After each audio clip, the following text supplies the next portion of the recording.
بسم اللہ الرحمن الرحیم۔ السلام علیکم۔ دو گھڑ سواروں کا دستہ تھا۔ گھوڑے دوڑنے کی بجائے ہلکی چال چل رہے تھے۔ گھڑ سوار آپس میں باتیں کر رہے تھے۔ ان کی باتوں سے اندازہ ہوتا تھا کہ وہ کسی شکار کی تلاش میں ہیں۔ اچانک ان کے ایک ساتھی نے گھوڑے کی باگ کھینچی اور اپنے دوسرے ساتھیوں کو رکنے کا اشارہ کیا۔ کیوں بھائی، کیا ہوا، رک کیوں گئے؟ ساتھیوں نے پوچھا۔ وہ دیکھو شکار۔ سب نے ادھر دیکھا جس طرف اس نے اشارہ کیا تھا۔ یہ ایک چھوٹی سی خیمہ بستی تھی۔ ایک خیمے کے باہر ایک چھوٹا سا بچہ جس کی عمر 8-9 سال ہوگی کھڑا تھا۔ ایک کہنے لگا، بھائی یہ بھی خوب رہی، ڈاکے سے تو تم ناکام آئے ہو، اب اس بچے پر ہاتھ صاف کرنے کا ارادہ رکھتے ہو۔ توجہ دلانے والے نے غراتے ہوئے بے رحم لہجے میں کہا، تمہارے سر کی قسم، یہ بڑا اچھا شکار ہے، 1-2 برس کے بعد بڑی اچھی قیمت دے گا۔ اس کے کسی وارث کے آنے سے پہلے اس کو اچک لیتے ہیں۔ پھر اس نے ساتھیوں کو جھاڑیوں کی اوٹ میں ہونے کے لیے کہا اور خود وہ اکیلا ہی خیمے کی طرف گھوڑا بڑھانے لگا۔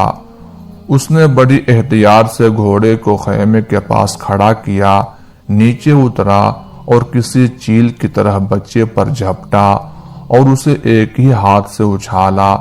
بچے کو گھوڑے کی زین پر پٹک کر ایک ہاتھ اس کے اوپر رکھا تاکہ وہ گرنے نہ پائے، اور پھر کوئی لمحہ ضائع کیے بغیر خود بھی بڑی مہارت سے گھوڑے پر سوار ہو گیا۔ اس کے ساتھ ہی اس کا گھوڑا سرپٹ بھاگنے لگا۔ اس کے ساتھی خوشی سے اس کے ساتھ ہو لیے۔ معصوم بچے کی چیخ و پکار گھوڑے کی ٹاپوں اور غارت گروں کے قہقہوں اور نعروں میں دب گئی۔ خیمے کے اندر بچے کی ماں اور اس کی نانی باتوں میں مصروف تھیں۔ ماں کو پتہ ہی نہ چلا کہ بچہ کب کھیلنے کے لیے باہر نکلا۔ وہ تو گھوڑوں کے بھاگنے کی آوازیں سن کر سہم گئی تھی، مگر جب اس کو بچے کا خیال آیا تو اس وقت بہت دیر ہو چکی تھی۔ وہ روتی پیٹتی باہر نکلی تو دیکھنے والے چند ایک لوگوں نے بتایا کہ گزرنے والے تو ڈاکو تھے اور وہ بچے کو اٹھا کر چلتے بنے ہیں۔ ماں پر تو غشی کے دورے پڑنے لگے۔ اغوا ہونے والا بچہ اس کا اکلوتا بیٹا تھا اور اپنے باپ کا تو بہت ہی پیارا تھا۔ باپ کو بچے کے بغیر چین ہی نہیں آتا تھا۔ وہ تو بڑی ضد کر کے اپنی والدہ کی بستی میں آئی تھی تاکہ وہ اپنے گھر والوں کو مل لے، لیکن اسے کیا خبر تھی کہ یہاں یہ المناک حادثہ ہو جائے گا۔ بیچاری سوچنے لگی، معلوم نہیں کہ اب بیٹے کا باپ اس کے ساتھ کیا سلوک کرے گا۔ بیچاری کے آنسو تھے کہ رکنے ہی کو نہیں آ رہے تھے۔ آخر باپ شرجیل کو خبر ہوئی تو اپنے سر میں خاک ڈالنے لگا۔ اس کے غم کا تو کوئی اندازہ ہی نہیں کر سکتا تھا۔ مرد ہو کر وہ بیٹے کی جدائی پر پھوٹ پھوٹ کر رو دیا۔ شرجیل کو اچھی طرح علم تھا کہ یہ ڈاکو اس کے لخت جگر کو کہیں دور دراز علاقے میں بیچ دیں گے اور یوں لاڈ پیار سے پلنے والا ساری زندگی نہ جانے کس حال میں رہے گا۔ باپ نے چاروں طرف گھوڑے دوڑا دیے، قریب کے تمام علاقوں میں پیغام بھجوا دیے، منادی کروائی، پورا خاندان اس کام میں جٹ گیا۔ ڈاکو بھی اچھی طرح جانتے تھے کہ انہوں نے کسی اونچے خاندان کا چشم و چراغ اٹھایا ہے، اس لیے انہوں نے بچے کو باہر ہی نہ نکالا۔ بچے کی تلاش میں کئی برس گزر گئے، مگر بچے کے باپ شرجیل نے بھی ہار نہ مانی۔ اس کا دل کہتا تھا کہ بیٹا ضرور ملے گا۔ شرجیل ایک دن گھر میں اپنے بیٹے کی یاد میں غمگین بیٹھا تھا کہ اس کے رشتہ داروں میں کچھ لوگ اس سے ملنے کے لیے آئے۔ یہ لوگ اس سال حج کر کے آئے تھے۔ انہوں نے کہا، شرجیل خوش ہو جاؤ، ہم تمہارے بیٹے سے مل کر آ رہے ہیں۔ کہاں ہے میرے دل کا ٹکڑا؟ مجھے پوری بات سناؤ۔ شرجیل اپنے جذبات پر قابو پاتے ہوئے بولا تو رشتہ داروں نے بتایا، اے ہمارے چچا کے بیٹے، ہم اس سال حج کرنے گئے تھے۔ وہاں ہم نے ایک 13-14 سال کے لڑکے کو دیکھا۔ ہمیں تو تمہارا کھویا ہوا لال ہی لگا۔ ہم نے اس سے پوچھا کہ تم یہاں اکیلے کیوں ہو؟ اس نے بتایا کہ کچھ برس قبل مجھے ڈاکوؤں نے اٹھا لیا تھا، پھر مجھے مکہ میں رہنے والے ایک قبیلے کے ہاتھوں بیچ دیا، اور اب میں ایک شریف اور اونچے خاندان کا غلام ہوں۔ کیا تم نے اسے اس کے باپ کی حالت نہ بتائی؟ یہ نہ کہا کہ آنسو بہا بہا کر میری آنکھوں کا پانی خشک ہو گیا ہے؟ کیوں نہیں چچا کے بیٹے، ہم نے تمہارا سارا حال اس کو بیان کیا، اور اس نے کہا کہ میرے والد کو تسلی دینا اور کہنا حوصلہ رکھے، غم نہ کرے، میں یہاں پر بہت آرام اور سکون سے ہوں۔ ہائے میری قسمت، پتہ نہیں بیچارہ کس حال میں ہوگا۔ میرا دل بہلانے کو کہہ دیا ہوگا کہ اچھا ہوں۔ ارے دوستو، کیا تمہیں یقین ہے کہ وہ میرا ہی بیٹا ہے؟ ہاں، معاملے میں تو ہمیں ذرا بھی شک نہیں۔ اس نے اپنا اور تمہارا بالکل ٹھیک بتایا تھا۔ اسے یاد ہے کہ اسے خیمے کے باہر سے ڈاکوؤں نے اٹھایا تھا۔ شرجیل اپنے بھائی کعب سے کہنے لگا، اے میری ماں جائے، چلو ابھی اور اسی وقت چلو، مجھے تو بیٹے کو دیکھے بغیر ایک پل چین نہیں۔ ہم مکہ کی طرف چلتے ہیں۔ چنانچہ ایک چھوٹا سا قافلہ اسی وقت مکہ کی طرف روانہ ہو گیا۔ منزلوں پر منزلیں طے کرتے ہوئے یہ لوگ مکہ پہنچ گئے۔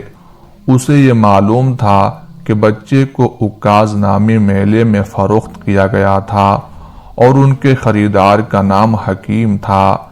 حکیم ایک معزز قبیلے کا شریف آدمی تھا۔ وہ اس کے گھر پہنچے تو معلوم ہوا کہ اس نے شرجیل کے بیٹے کو خریدا ضرور تھا، لیکن پھر اسے اپنی ہمشیرہ کو تحفے میں دے دیا تھا۔ شرجیل کو دراصل اسی خاتون کے قبیلے مد کا بتایا گیا تھا۔ اب وہ حکیم کی بہن کے گھر کی طرف روانہ ہوئے۔ انہیں بتایا گیا کہ وہ جس گھر کی طرف جا رہے ہیں وہ بڑے معزز لوگوں کا گھر ہے۔ بتائے گئے پتے پر پہنچے تو ان کی ملاقات ایک نہایت پروقار شخص سے ہوئی۔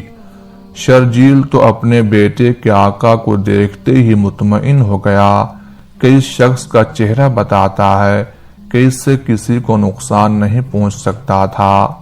اس نے میزبان سے اپنے آنے کا مطلب بیان کیا اور کہا، اے معزز سردار، آپ کا خاندان اللہ کے گھر کا نگہبان ہے۔ آپ مصیبت زدوں کی مدد کرنے اور قیدیوں کو کھانا کھلانے میں شہرت رکھتے ہیں۔ ہم آپ کے پاس اس لیے آئے ہیں کہ میرا بیٹا آپ کے پاس ہے، آپ کی غلامی میں ہے۔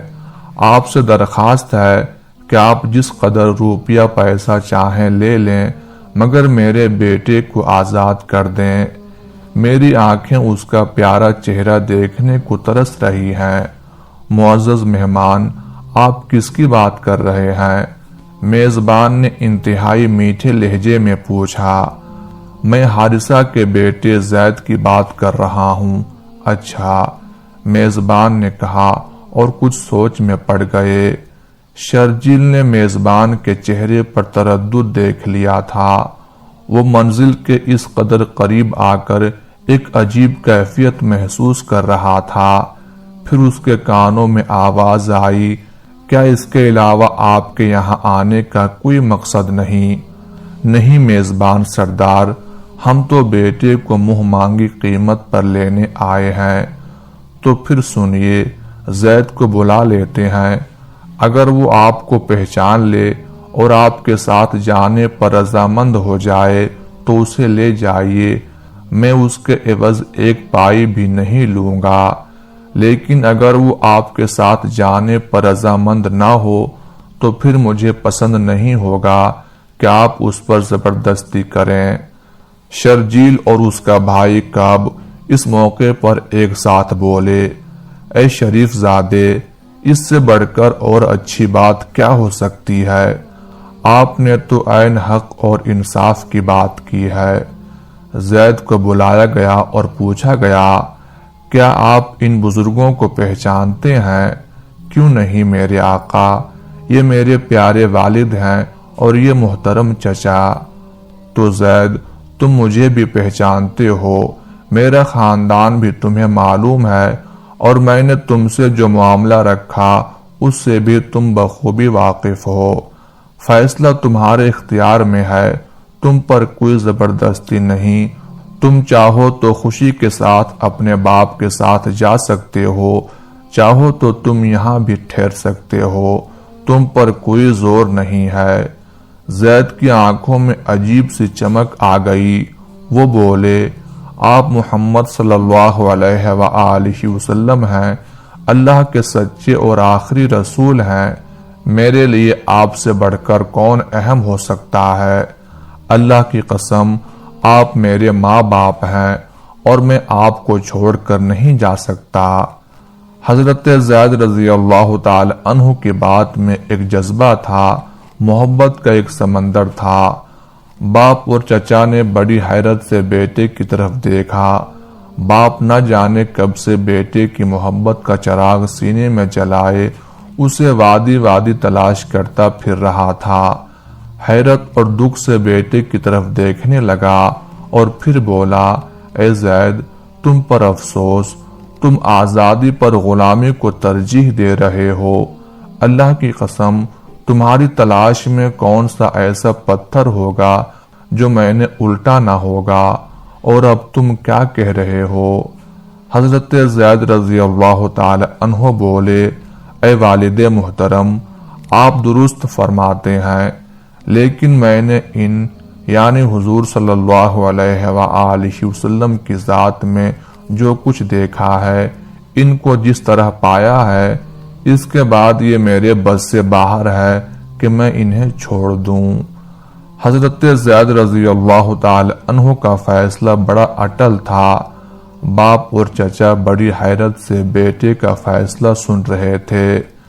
اللہ کے رسول حضرت محمد صلی اللہ علیہ وآلہ وسلم بھی اٹھ کھڑے ہوئے۔ انہوں نے حضرت زید رضی اللہ تعالی عنہ کا ہاتھ پکڑا اور اس کے چچا اور والد کو ساتھ آنے کے لیے کہا۔ کعبہ میں پہنچ کر آپ صلی اللہ علیہ وآلہ وسلم نے فرمایا، میں تم سب لوگوں کو گواہ بنا کر کہتا ہوں کہ زید میرا بیٹا ہے، یہ میرا وارث ہے اور میں اس کا وارث ہوں۔ آپ صلی اللہ علیہ وآلہ وسلم کے اس اعلان سے حضرت زید کے چچا اور والد کا چہرہ کھل اٹھا۔ وہ سوچنے لگے کہ مجھے تو بیٹے کی عزت اور ترقی سے غرض ہے، اگر وہ یہاں خوش ہے تو میری خوشی بیٹے کی خوشی کے ساتھ ہے۔ انہوں نے بھی اس اعلان کو قبول کرنے کا فیصلہ کر لیا۔ آپ صلی اللہ علیہ وآلہ وسلم نے انہیں اجازت دی کہ آپ جب چاہیں یہاں آ کر اپنے بیٹے سے مل لیں، اور حضرت زید رضی اللہ تعالی عنہ کو بھی نصیحت فرمائی کہ وہ اپنے والدین کی آنکھیں ٹھنڈی کرنے کے لیے ان کے ہاں جایا کرے۔ یوں حضرت زید رضی اللہ تعالی عنہ نے اپنے حقیقی باپ کے بجائے رسول کریم صلی اللہ علیہ وآلہ وسلم کے ساتھ رہنا پسند کیا، اور حضرت زید رضی اللہ تعالی عنہ غلاموں میں سب سے پہلے شخص تھے جو مسلمان ہوئے۔ انہیں حضرت خدیجۃ الکبریٰ رضی اللہ تعالی عنہ کے بھائی حکیم نے عکاظ کے بازار سے خریدا تھا، اور تحفے میں حضرت خدیجہ رضی اللہ تعالی عنہ کے حوالے کر دیا تھا۔ حضرت زید رضی اللہ تعالی عنہ چند دنوں کے بعد ہی آپ صلی اللہ علیہ وآلہ وسلم کے ساتھ اس قدر مانوس ہو گئے کہ پھر ساری زندگی آپ صلی اللہ علیہ وآلہ وسلم کے پاس رہے۔